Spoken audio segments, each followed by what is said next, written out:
ujiulize hivi, Yesu angelikufaka msalaba na hiyo majina ambayo uko naibeba, kama iko na kusaidia nini?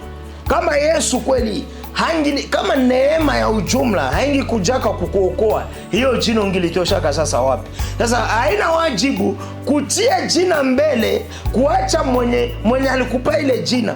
Shida tunao kwa sababu leo kanisa misingi yao inaanza jenga, haijenge tena katika mafundisho ya mitume na manabii. Ila leo misingi ya kanisa imeanza kujenga katika majina, na ile kujenga katika majina inaanza kupoteza hiyo neema ya ujumla, kwa sababu watu leo wanaanza kutaka waoneshe wengine jina zao kuliko waoneshe neema ya ujumla. Acha nikwambie, wewe ambaye unabeba jina ni vizuri, lakini kubeba jina pasipo